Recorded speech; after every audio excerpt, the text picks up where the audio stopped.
Assalamu alaikum dear student. Today we will talk about chapter number 8. Last chapter इस हमारी book का chemical reactivity. Chapter का name क्या है? Chemical reactivity. तो बेटा केमिकल रिएक्टिविटी में हम इसका थोड़ा सा इंट्रोडक्शन देखेंगे कि हमारे पास जो है ये चैप्टर है क्या, इसमें हमने किस चीज़ को डिस्कस करना है। तो बेटा हमारे पास जो है इंट्रोडक्शन में हम देखते हैं कि बेटा हम अपने इर्द गिर्द जो है वो हज़ारों चीज़ें देखते हैं, हज़ारों मटेरियल हम देखते हैं। जैसे बेटा हमारे पास जो है वो एरोप्लेन्स हैं, ऑटोमोबाइल्स, जो हमारे पास गाड़ियाँ, रिक्शे, इंजन, बेटा मशीन्स हैं, डिफरेंट मशीन्स हैं। तो ये सारी चीज़ें जो हम अपने इर्द गिर्द देखते हैं, ये कहाँ से आती हैं, ये कैसे बनती हैं, इनको कैसे बनाया जाता है बेटा, या ये किस प्रॉपर्टी की वजह से इन चीज़ों को जो है वो बनाया जाता है बेटा, उसको हम पढ़ेंगे। तो हमारे पास ये जो जितने भी हमारे पास जो ये हमारे पास मटेरियल है, जैसे बेटा हमने बात की कि एरोप्लेन, ऑटोमोबाइल्स, मशीन्स हैं डिफरेंट, ये जो हमारे पास विंडो फ्रेम्स होते हैं, ये वाली चीज़ें बेटा ये कैसे बनती हैं? Due to different properties of matter. तो हमारे जो है वो हमारे पास जो डिफरेंट हमारे यूनिवर्स में जो हमारे पास मेटल्स है बेटा, वो मेटल जो है वो डिफरेंट वे से आपस में रिएक्ट करती हैं, आपस में केमिकल रिएक्शन करती हैं। रिएक्शन करके जो है वो डिफरेंट उनसे थिंग्स बनाई जाती हैं, जिनको हमें नीड के जो है वो हमें नीड को देखते हुए तो डिफरेंट थिंग्स को जो है वो उनको मैन्युफैक्चरिंग किया जाता है, मैन्युफैक्चरिंग की जाती है डिफरेंट थिंग्स की। तो ये जो है ये कैसे बनती हैं? Due to different properties of metal की वजह से बनती हैं। इसके अलावा बेटा हमारी जो है वो हमारी एयर में जो है हमारे एटमॉस्फेयर में हमारी डिफरेंट गैसेस, जैसे कि हम आपको पता है ऑक्सीजन जो है वो हमारी जो लाइफ है टोटली जो डिपेंड कर रही है, हम human life, plant life, oxygen पे। इसके अलावा नाइट्रोजन है, फास्फोरस है, कार्बन है, सल्फर है, ये हाइड्रोजन है, ये सब क्या है बेटा? नॉन मेटल्स हैं। ठीक है, तो ये सारी गैसेस जो है वो नॉन मेटल हैं, और आपको पता है कि ये हमारी लाइफ के लिए, हमारी ज़िंदगी के लिए, प्लांट लाइफ के लिए कितनी ज़रूरी हैं, हमारी लाइफ की एग्जिस्टेंस के लिए ये जो है वो बहुत ज़रूरी हैं ये गैसेस। तो ये सारी गैसेस हमारे पास क्या चीज़ें हैं? नॉन मेटल्स हैं। ठीक है, तो ये हमने देखा कि ये हमारे पास मेटल और नॉन मेटल की जो है वो डिफरेंट प्रॉपर्टीज़ हैं हमारी लाइफ में। इसके साथ बेटा अगर हम मेटल और नॉन मेटल की पोजीशन देखें इसमें पीरियोडिक टेबल में, तो हम देखते हैं कि पीरियोडिक टेबल के बिल्कुल स्टार्ट में जो पीरियोडिक टेबल की लेफ्ट साइड है, वहाँ पे बेटा हमारे पास क्या है? मेटल्स है, जिसमें हमारे पास जो है वो ग्रुप 1A आ जाता है, ग्रुप 2A आ जाता है, अल्कली मेटल है, अल्कलाइन अर्थ मेटल हैं। इसके साथ नेक्स्ट बेटा जो है हमारे पास डी ब्लॉक के मेटल जो आ जाती हैं, जिनको हम लोग ट्रांजिशन मेटल्स कहते हैं बेटा। इसी तरह हमारे पास ये वाली जो है ये मेटल हैं, और नॉन मेटल जो है जैसे जैसे हम लेफ़्ट से राइट की तरफ मूव करते जाते हैं, तो बेटा आगे हमारे पास जो है अपर राइट पोजीशन में, जैसे हमारे पास जो है वो group 4A 5A carbon family, इसी तरह ये हमारे पास ऑक्सीजन फैमिली, हेलोजन्स, ये सारी हमारे पास क्या आ जाती हैं बेटा?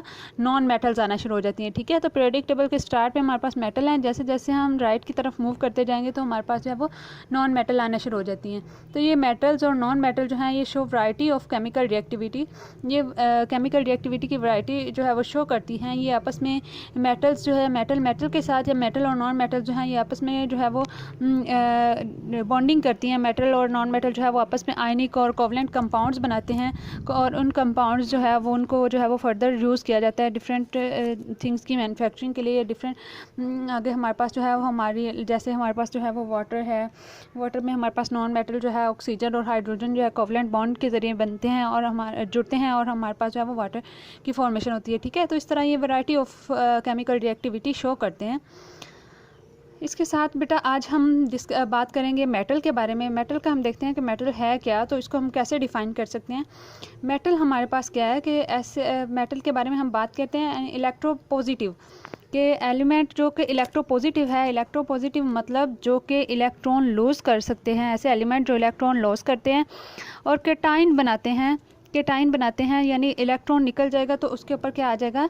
पॉजिटिव चार्ज आ जाएगा। मेटल जो होती हैं बेटा इनके वैलेंस शेल में फ्री इलेक्ट्रॉन होते हैं, तो ये उन इलेक्ट्रॉन को लॉस करती हैं और केटाइन की फॉर्मेशन करती हैं, इसलिए इनको हम लोग क्या कहते हैं? इलेक्ट्रोपॉजिटिव कहते हैं। इस प्रॉपर्टी को हम मेटल की जो है मेटेलिक करैक्टर इलेक्ट्रोपॉजिटिविटी कहते हैं। मेटल के हम एग्जांपल देखें तो हमारे पास जो है काफ़ी एग्जांपल हैं। फॉर एग्जांपल जो हम कॉमनली मेटल यूज़ करते हैं, आयरन है, गोल्ड है, सिल्वर है, कॉपर है, तो ये सारी हमारे पास क्या आ रही हैं? मेटल्स आ रही हैं। ठीक है, इसके साथ साथ हमारे पास जो है वो मेटल की हम इम्पोर्टेंस की बात करें तो आपको पता है कि हमने अभी ये स्टार्ट में भी बात की कि हम डिफरेंट जो हमारे पास हमारी डेली नीड के डिफरेंट थिंग्स जो हैं, जैसे कि हमारे पास एरोप्लेन, मशीन, हमारे जो है वो विंडो फ्रेम्स वगैरह, डिफरेंट अटेंसेस जो है, ये सारी चीज़ें किस चीज़ से बनी होती हैं? मेटल से बनी होती हैं।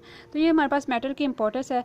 इसके अलावा नेक्स्ट बेटा हम लोग मेटल्स को ना क्लासीफाई करते हैं तीन ग्रुप में, या ऐसे कह सकते हैं कि हम मेटल की जो है वो मेटल को कैटेगराइज करते हैं 3 फॉर्म्स में, कि हमारे पास कुछ मेटल्स होती हैं बेटा वो बहुत ज़्यादा रिएक्टिव होती है, इतनी रिएक्टिव होती है कि वो हमारी एयर के साथ और वाटर के साथ बहुत विगरस रिएक्शन करती हैं। इसके बाद आ जाती है हमारे पास मॉडरेट रिएक्टिव, जो कि रिएक्शन करती हैं लेकिन कुछ कंडीशन की प्रेजेंस में करती हैं, जो है वो एट रूम टेम्परेचर पर वो जो है वो जल्दी रिएक्शंस नहीं करती। इसके बाद आ जाती है लीस्ट रिएक्टिव या नोबल गैसेस, जो कि एटमॉस्फेयर में रिएक्शन नहीं करती, जिनको रिएक्शन करवाने के लिए हमें कोई ख़ास कंडीशंस जो है वो डेवलप करनी पड़ती हैं। तो बेटा हम देखते हैं कि हमारे पास सबसे जो ज़्यादा रिएक्टिव मेटल्स हैं, सबसे ज़्यादा रिएक्टिव जो है हमारे पास पोटाशियम है, सोडियम है, कैल्शियम है, मैग्नीशियम है और एलुमिनियम है। जैसे कि हम सोडियम और जो है ये पोटाशियम, ये तो मतलब वाटर के साथ भी जो है वो बहुत विगरस रिएक्शन कर जाती है रूम टेम्परेचर पर भी। इसके अलावा नेक्स्ट बेटा हमारे पास मॉडरेटली रिएक्टिव आती हैं, यानी कि ना बहुत ज़्यादा रिएक्टिव हैं और ना ही नोबल हैं।